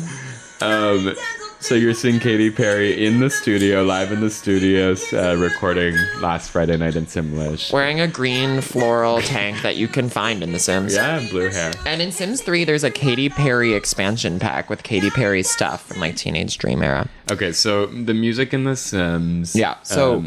go ahead. Yeah, well, also there's Natasha Bedingfield did a... and a ton of other... artists contributed to some of the music of The Sims. There's Simlish versions of Depeche Mode, Lily Allen, Plain White Tees, Paramore, the Pussycat Dolls, don't ya? Anyway, so I want to say with the music, outside of the songs created that you hear on the radio or whatever, the score of The Sims is some of the best rave music. I mean, it's there incredible are music. And I'm like really feeling called to make some edits, rave edits to Sims tracks. For your know, birthday. wouldn't that be so Girl. sick? No, I actually and you can have like a little clip of the Katy Perry gibberish. Yes. No, I mean, like there would be moments when we were playing where we were getting a little sleepy, and then like this rave track would come on in the background, just like really clearly inspired from dance music. Yeah. Well, so Mark Mothersbaugh creates the composing of Sims 2. There's a different one for Sims 3, but so he's from the band Devo, who sings Whip It Good. Oh my gosh. And he's the lead singer of that band. He goes on to do a ton of composition work for movie scores: Happy Gilmore, Halloween Town, Drop Dead Gorgeous, 13 starring Evan Rachel Wood, 21 Jump Street and Holly Hunter, Safe, which we watched on the day of my dad's death with Julianne Moore. Wrong choice for that day. Didn't understand the movie at all, was sobbing through the whole thing. Need to rewatch. The Lego Movie, Beatrice at Dinner, Pitch Perfect 2 are just some of the titles that I picked out. And so the music is amazing, and it leads me to want to talk about Simlish, which is the language. The language, exactly. Sul Sul. Zerpa. Lap new. Bulbasna. There's a few things that I picked up. Omi Pooba. Awasapoa means I'm bored. Boobasnot means I don't like you. These are things pulled. Wabadiba Badu. I'm on fire. Wabadiba Badu. Splanza. Awesome. Atote. I really have to pee. Atote. Okay, so Simlish.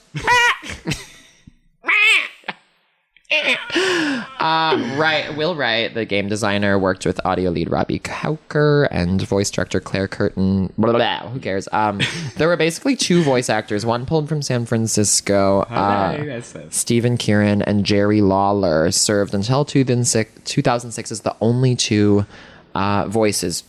Stephen being the male, Jerry being the female. Obviously, there's more shades than two voices. Gender is a construct. The binary is bullshit. But they hired a man and a woman to do the Simlish voices. And at first, they were doing a combination of languages: Ukrainian, Navajo, Tagalog, Estonian, and then they just went to gibberish. And and I mean, it would be cool if there was, of course, like a full linguistic structure. It looks like they have a few phrases, like the ones we just said, like "Oh me, pooba" is "I'm pregnant." Yes, and "vu" means you. I don't know where "Licknarb Badoo" fits in, but that's one of my favorite. Licknarb Badoo.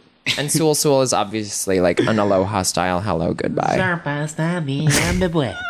Serpa tama tamane, waka bada lamate. Think I need a ginger ale. Now it's such an epic fail. Okay. Just really pretend good. It didn't happen. Oh, you think? God, you're sweet. I love you. Can't wait to be rock climbing later. Yeah, for sure. Okay, so more on Sims 2. I mean, there's plenty more to say, and we You can be a vampire, you can be an alien. How are they doing in this family? Everyone looks pretty happy. Yeah. I cleaned them. Oh, someone's doing a smoky cloud in the back. We might see some ghosts of the singles. There's the untouched buffet from dinner. We'll probably get the alien birth soon, actually, which would be exciting. It would be. Here, I'm seeing Bella Goth in the charts. Can I talk about her for a sec? Please. So she is regarded as the face of The Sims. She's the most iconic, recognizable Sim-made character. I mean, she's a big name celebrity. In her lore, she appears in almost every Sim game. She's so hot. She's really the blueprint in so many ways. She is. Her red dress defined a generation and inspired my love of fashion. And she has dark hair. One really sad note, I think for the most part The Sims is really progressive and ahead of its time. In Sims 4, which was kind of a dud, and the only version of The Sims that was not critically acclaimed because they took away things like swimming pools and toddlers and slowed things down. And swimming pool is obviously one of the biggest parts of The Sims, but they also made Bella Goth paler than she had been. She's dark skinned in the first 3 iterations. That's a shame. Yeah. She's Latina or something. And then they eventually, based on that critique, made her more dark skinned again. But anyway, so Bella's married to Mortimer. Their aesthetic is Victorian Gothic. Yeah. Children Cassandra and Alexander. In Sims 2, she's been abducted by aliens. And there's the 2 Bellas in Sims There's the 2 Bellas. So you knew about that? I only learned that in my research. I don't know if I know about that. There are really 2 Bellas. Yeah, she's just a legend, and the whole. Can you speak a little more to the pre-built-in stories and the Romeo and Juliet thing? Because I actually mostly don't know about that since I stuck to my my custom made. Yeah. Okay. So I was just trying to remember their names. So you have and this is in Veronaville. Yeah, and so you're in Veronaville, and you have the Caps and the Montes, and basically, if you play the family, there is sort of a just analog to Romeo and Juliet occurring between the families. If you just watch. So I don't really get that though, because you play, can't you change things? Yeah, but there's preset relationships and things like that, and it's really fun. And I think I would do it a little later in my Sims career as a break when I was needing custom. a break from custom. Exactly. Because it takes a long time. Oh my gosh, what's happening? Oh! Victor, I think, is giving birth. I think he just gave birth. Wait, did it? Something did we miss happened. it? Oh, Vicky. Let's stay tracked on him. Yeah, we're. Oh wait, how do you? Oh, look at his pregnant belly. But you know what I'm gonna do? Yeah. I'm actually gonna force the birth. Demetrius in the back. I could he's easily jerking jerk off. to this. I know. I actually will be doing that later. Same. Yeah. Where is he? I wanna trigger his birth just so we can see that. So you're gonna shift click. Yeah. First, you've done Control Shift C to open. Oh, I don't have the cheats pulled up. I'll do that later. Well, I'll do it now. Can we talk while I pull this up a little bit about the differences in Sims 3? Yeah. And how that... that... So how did you play Sims 3? I think just a little bit. Okay. Yeah, just a little bit. So maybe talk to me a little bit about some of the main differences. Yeah, I played some Sims 3. I would say my golden era was 2 into 3. And so I did play a lot of Sims 3. Not as much as 2, but quite a bit. And the main difference is... You're now in the whole world of your neighborhood, and you're not confined to your residential lot before loading into community. And well, that was cool. Of course, it did slow it down a little bit, I found. Yeah. I mean, it's not that Sims 2 was fast, but Sims 3. What else do I have written in the notes for that? Open world, Sunset Valley is a new neighborhood, so is Riverview. It adds in a trait system where you can have up to 5 personality traits. Those could be green thumb or busybody or something. And then the grid of build and buy mode, which we should address those modes a little bit more, becomes more flexible. You can do diagonals. You can create a world. So this, I think, would be interesting for you. I never did this, but you can... build a whole neighborhood out in this feature and have an entire world and then go in you dreamed of in Sim City. Yeah. Yeah, so it was a more ambitious sort of world in this game, and yeah, I'd say that was kind of the golden era of The Sims. It definitely this is when it was at its peak. These were getting like 92, 93 on Metacritic, and totally. getting a lot of gamers awards. And to develop it, I just want to say, like, they had this was really interesting. They had a creators camp where they took like some of the top people from that forum, invited them for a week to create stuff, and then used a lot of that work to pre-populate Sims 3. Oh, cool. Yeah. I really like that. Yeah, and so I feel like, this was an era in American culture, too, where even on the internet and games, there was like an anonymity and an allowance for escapism, like games like Second Life and things like this. I never played that. What's Second Life? I didn't play it much either, but it was like it was some freak role play. Needing to honestly, a really iconic game. And yeah, I feel like The Sims was kind of part of this. See, it was kind of like you basically a multiplayer virtual world, and you create an avatar for yourself, and then you go into this online world, and you're actually interacting with other For me, that was like people. Neopets, Toontown. Club Penguin. I actually like this theme. I'm realizing it's actually making me learn something about myself. Is like this snobbery I had where I was like, Club Penguin's stupid. Are you? Let that go. I know. Let it go. Club Penguin? But it was so arbitrary because it was like Neopets is everything. No, right. Like, that was like so wrong. But like, I didn't do MySpace. I was like, that's trashy. Oh, I did do MySpace. I think my parents sort of installed in me a little bit of a like, that's trashy. Honestly, like, sniffery. Maybe smart with a lot of this early internet stuff. I mean, when I say again, it was like free reign for me up on the internet. I was doing some crazy stuff. And yeah, I think that, you were. And Club Penguin was another place where like I was definitely jerking. I mean, I was like, you were asking someone to be like your boyfriend or girlfriend, and like oh fuck. I was also so you were like jerking off to a relationship you were forming with a real life person on the other end. It was probably a predator. Absolutely. Humbert. And this was also the time too where once I started hitting puberty, I was doing like crazy sexual escapism on the internet. So I was in these like, I'm glad you're comfortable sharing that on the record. I wasn't sure if we would get that. No, I was like I first started in these gay teen chat rooms. Like, I was in these gay teen chat rooms. While denying to yourself that you were gay. Yes, I recall this double reality you'd form. Right, so I'd be in like gay teen chat rooms meeting other people that had Texas in their name and forming these like brief sparks that felt like we were. I remember one like saying I love you to each other on the chat over one night, only to never speak again. And like, I mean, that's a daily occurrence now. Of course. Like, oh my gosh, wait, a birth is happening. Oh, I think she went to the next phase of her pregnancy. Got it. And so I think that was maybe a little after The Sims, and then it led to like engaging with Craigslist ads and things like that. Yeah. But the internet, so jealous. I wish I had taken advantage of that. It all is so much less private and escapist now, and there was just such a beautiful time in culture where it was truly like anonymous. Sims. I know The Sims wasn't actually on the internet, but kind of like the cultural. I can't wait to reveal this final piece of information I found. Can't wait but no, that comes later because there's still so much more to say. I did AOL Instant Messenger. Yeah, and I was talking to people I knew, and they were like messaging me being like, you're gay, and I was like getting really upset. Like, are you gay? I got that message. I literally remember my mom happened to be sitting next to me, and it was like one of the worst I went to my mom crying and being like, what did your mom say? She we didn't acknowledge it. I clicked it away so quickly, and like, Holy I know she shit. saw it. And, it was. I remember that moment seared into my brain. I remember who sent it. God, that's crazy.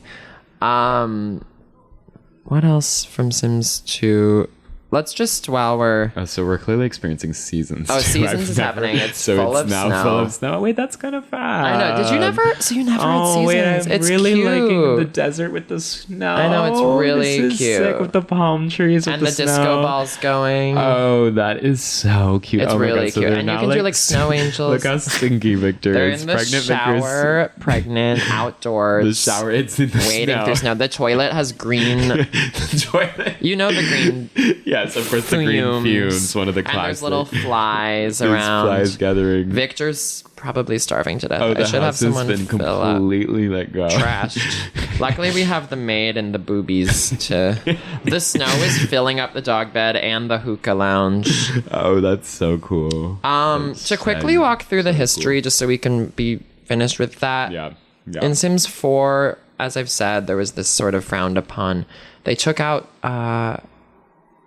swimming pools and toddlers, which caused a lot of anger. And there was a lot of glitching and slow movement, I think, because they just tried to be so ambitious with the image quality. The one big thing about Sims 4 is introducing gender options and body options. Like, you can be trans, I'm pretty sure, in Sims 4. I'm pretty sure. I think that's right. I remember if it's not, like, that's so sad. But yeah. You can do alien, vampire, mermaid, spellcaster, werewolf, fairy, I'm pretty sure I saw. And it's important to note the score for Sims 4 was recorded at Abbey Road by the London Metropolitan Orchestra. You're kidding. Not at all. You're kidding. Not at all. Mixed reviews, of course, yeah. And so then there's been kind of end of The Sims in terms of recent developments. But I want you to read this off. This is what I've been alluding to the whole time. Wow. Okay. Yeah. Yep. As of 24, a new multiplayer-focused The Sims title under the working title Project Renee is in development, which I'm taking to mean, do you understand the implications of that? It would be like we could play like an online thing where we're both playing, which has always been the greatest... I hate to call it a weakness, but like when you're playing with your little sister in the green chair with the mouser time, like you're always wishing... If we could both play at the same time. I know, and if you could... I mean, it'd be a different thing altogether. Totally. So do you think it's multiplayer, like I could play on my computer and you could play on your computer and like interact with each other? I'm hoping that's it. And I don't know how that would work though, because like build and buy mode, like could you go glitching over each other? I think there would have to be some parameters. But by the way, I am noticing Victor drank champagne while pregnant. Or was that Demetrius? Oh, here comes a black car. Is this for her? Oh, one other thing to note. Dakota, I cheated to set her at the level 8 creative music career, and I've had her studying piano. Because I thought you would like that. And Ultraviolet has been studying guitar. Beautiful. Yeah, no, that's why I put a bunch of instruments. I want them to be a musical family. And DJing also increases the music skill, the creative skill. And again, we referenced this earlier, but definitely like Sims is the rave, like in this It is the rave. Like it really let's talk about like that. So rave, I have an interesting, we both recently spent significant time in Berlin, and yes, we went to Berghain, for those asking, and we went to a lot of other places too. And I find raving to be an interesting, amazing release of dancing, which Sims dance with crazy arm movements and go wild. And at first I thought you had to be like cool when you dance, and realized actually the Sims got it right. The Sims got it so right. It's like totally, when they dance, it's full release into their into their personality and their emotion. And also it's long lasting into different styles. And I realized raving for me is kind of inextricably linked to the passage of time and units of time, and like the way time becomes divided up as you dance, or kind of ceases to exist. Maybe that's what I'm trying to say. Even though it is interesting that like technically Sims is run by this kind of mother clock, where the span, a day is a pretty vast thing, and a lot happens in a day, basically. Yeah, exactly. And time is a little bit bendable. Like people can live really long or really short depending on when you age them up. Yeah, and I think that is... Oh my god, someone just died. Wait, who died? Someone just died in the kitchen. Oh shit. She's just passed out. Wait, they're both passed out. Both women are on the floor in lingerie, one pregnant, boobs and panties, Z's above their head. I'm gagged. They're the peace sign window in the background. Is that why? Why are they? Let's see. They're so tired. She's tired, and she's tired, and starving. I wouldn't be opposed to someone dying again. I miss the Grim Reaper, because you'll notice he just left. Yeah, he does leave the family. Right. He's busy. I just thought of something in the Sims movie we're writing, because like, you know how Toy Story explores toys, Barbie explored Barbie. Like, what if we really explored the actual implications of the Sims in our script, which is like, where does the Grim Reaper go? Like, should we see his lair? Right. No. By the way, copyright. Like, do not steal our ideas, bitches. Like, fuck you. What was I gonna say? I wanted to bring up... I do just have to interject, like, just in, like, real Hollywood world, it's the Sims right spot. Apparently Margot Robbie brought the rights, and I'm kind of like, if we can be your screenwriters, that's T, right. And you can play like Bella Goth and Bella Goth needs to be like who would play Bella? A woman. FKA Twigs.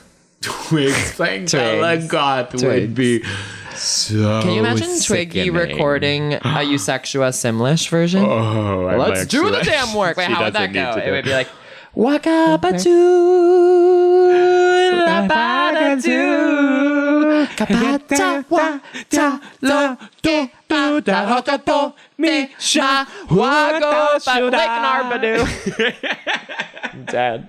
I do want to know, baby becomes toddler in 3 days, 4 more days toddler to child, 8 days child to teen, okay, yeah, 15 so that's to adult. To your rave point of like, the passage of time being this incredibly, life sort of stretches out in this very strange, surreal elastic way. So much can happen in a day, life, death, and everything in between. And imagine like conceiving that. Like that must have been a feat of mental imagination to figure out how to do time in a game. Right. Because it is also like the nights and the days are such different experiences. And vampires can only be up at night. They'll die, as I learned the hard way. No, nights and days are so different. And unfortunately, there is a thing of like, sometimes I'm like, why aren't you guys more awake at night? Like, you're too tired. Yeah, no, you have to get the rhythms really weird. You sometimes would do a triple speed. Out in the kitchen. I have it paused still. I know. Meanwhile, Dimitri is ignoring their corpses and going to eat some cereal, I would wager. I want to see a birth happen, but that will happen soon. There's a huge tuft of dust indicating a fight somewhere. That might be the dog and the human tussling. He hasn't really been... Oh, he's teleporting. What is he doing? Wait, a ninja is teleporting around. That's what's happening. Because, I love this hot tub. I know, it's everything. It's every damn thing. Oh, gosh. Citas, turn-ons, turn-offs. And then, I think the through line to Sims and sex freakery, of course, we've established already. But it's just like, Well, they have the wants of like woohooing 10 Sims as a lifelong aspiration. By the way, 10, girl, dream bigger. No, it was such a sexual awakening. Yeah. I think that's maybe the most important thing to say about it. I think like coming back to it, we're both being really reminded of like how horny it is. Yeah, and like you kind of forget about that, and then you do find yourself jerking. I mean, I of course then go to like look up scenes from like The Tudors and stuff for my jerk-offery. Right. Do you know that show? It's like Jonathan Rhys Meyers playing like Henry VIII or something, Anne Boleyn, and like you know those shows back in the day that were like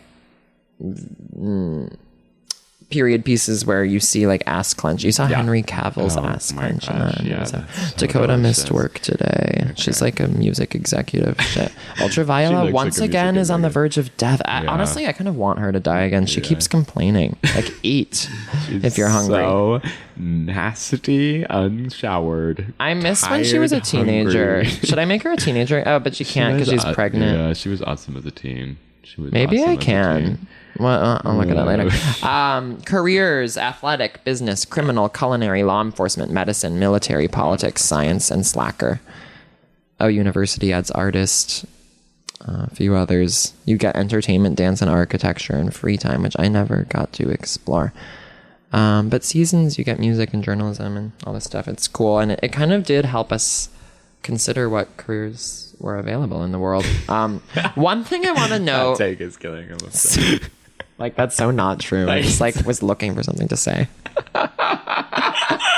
It's like we knew about lawyers. Law enforcement, unfortunately. ACAB. And abolished prisons, too, while we're here. Exactly, yes to both. By the way, Angela Davis's Our Prisons Obsolete is one of the more important reads in our lifetime, so let's be spreading that gospel to the readers. Why do I say readers? That's already Las Culturistas thing. To the babblers. I want to say this. Like, obviously, we're the whole thing of like we're living in a simulation. Like T there. Like we don't have free will, or what's T? Right. That's sort of in discussion. That's like the big thing. So we don't quite have the answer. Do we know if we're free will or not? I mean, governmentally, no. Like, there's these tracks laid out that, as of now, we've been unable to escape, though hopefully a revolution comes soon. Yeah, I mean, there is something very interesting about simulation theory and the whole vibe of it.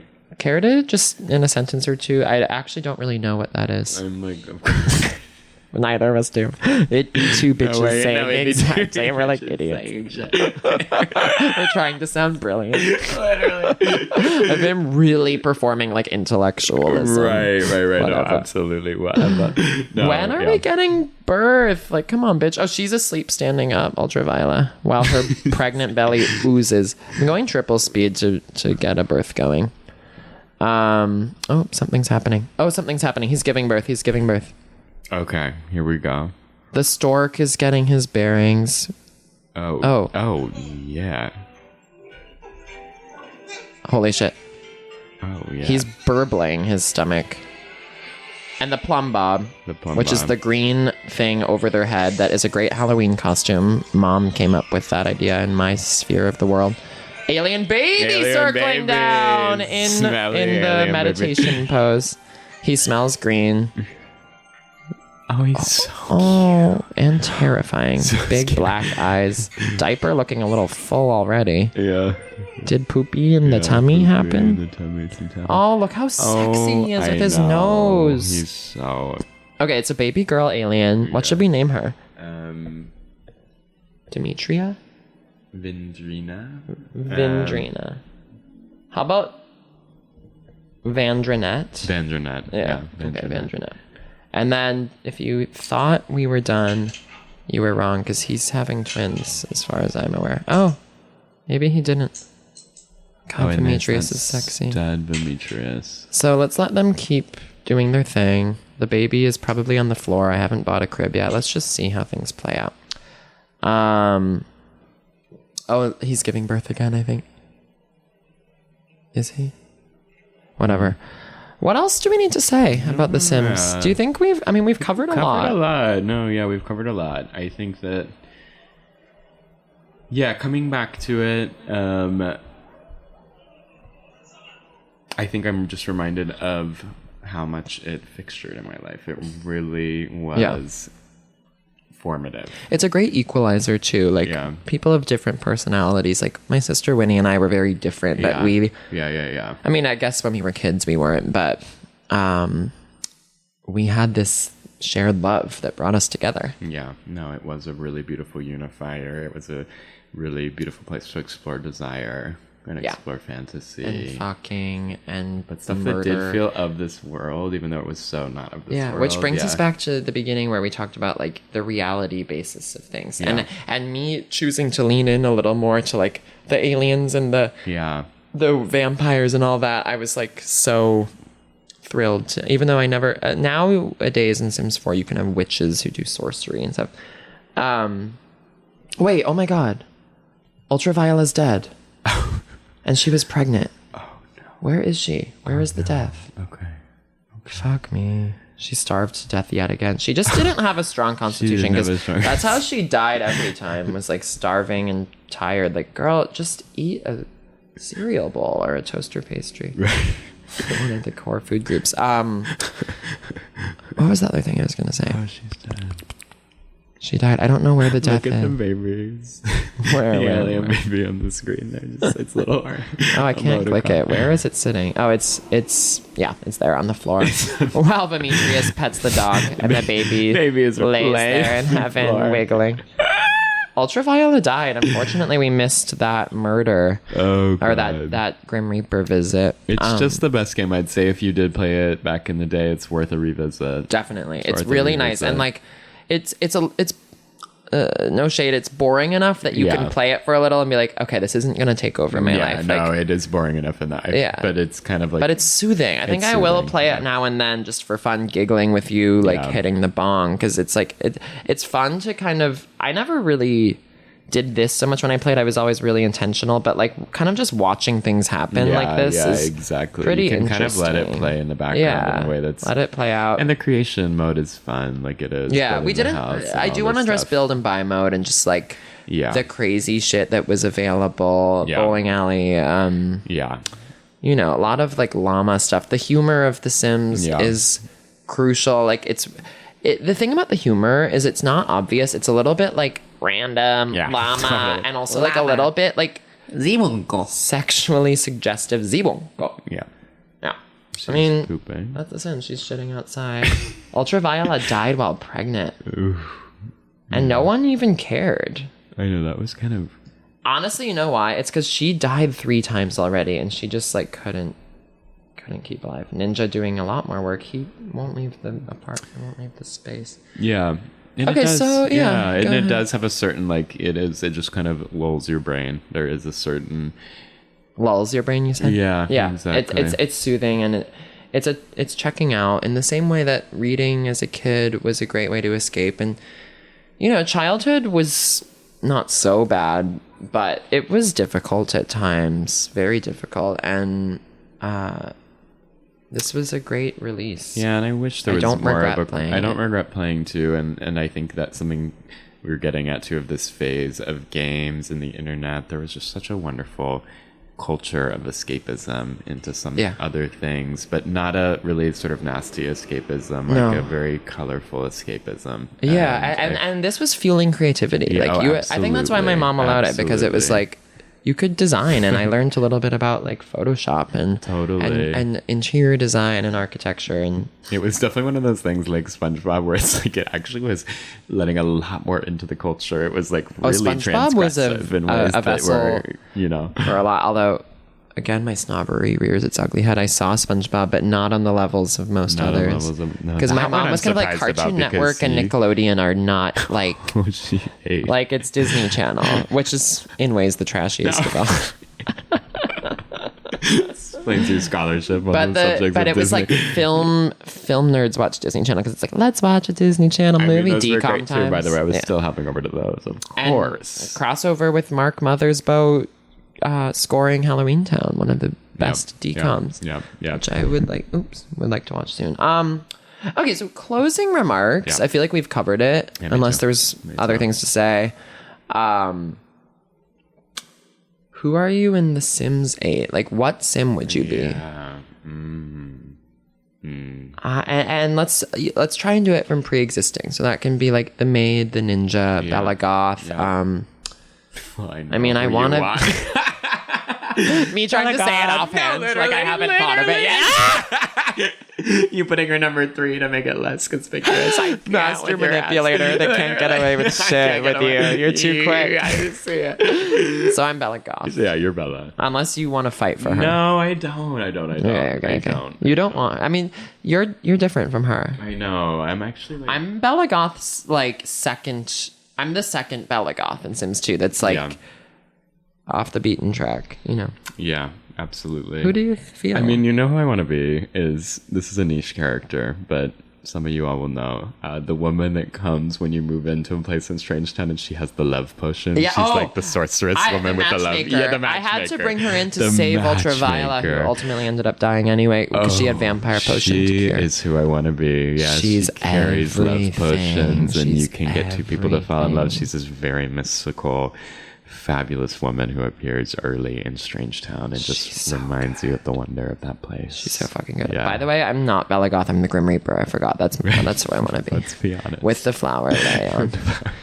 Oh my god, we did it. Yeah, that was so fun. That was heaven. Let's go rock climbing now. Yep, sounds good. I love you. So. Okay, let's go out on this. Yes. Ooh, what a da-da-da-da.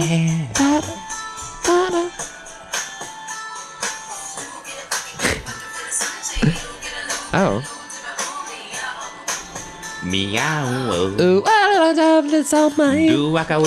Never gonna do. Oh, here comes the good part. Don't better go. Oh. Fuck me. Go. Here we go. Jesus. Okay, let's get to the chorus, bitch. No. It's coming now. Don't go for my girl. A sliggy play. A sweet to say. Took me to nay. I'm hitting stuff. Took me tonight. I'm gonna talk about all the things that I wanna talk about. Would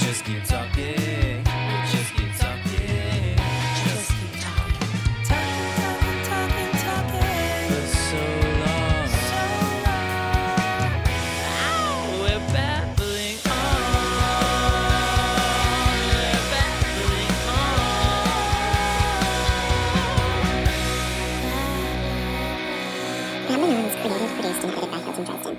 The theme song is by Benny Coltoletta, featuring Callie Baker, and is produced by Benny Coltoletta and Jack Kraus. The artwork is by Hilton Dresden. Audio consultation from Kenzie Woodrow and Dallas Seeker. Special thanks to Alec Cohen, Natalie Rotter-Laitman, Molly Montgomery, Nick Krause, and to everyone who has subscribed to Babbling on the Substack and refused to shut the fuck up.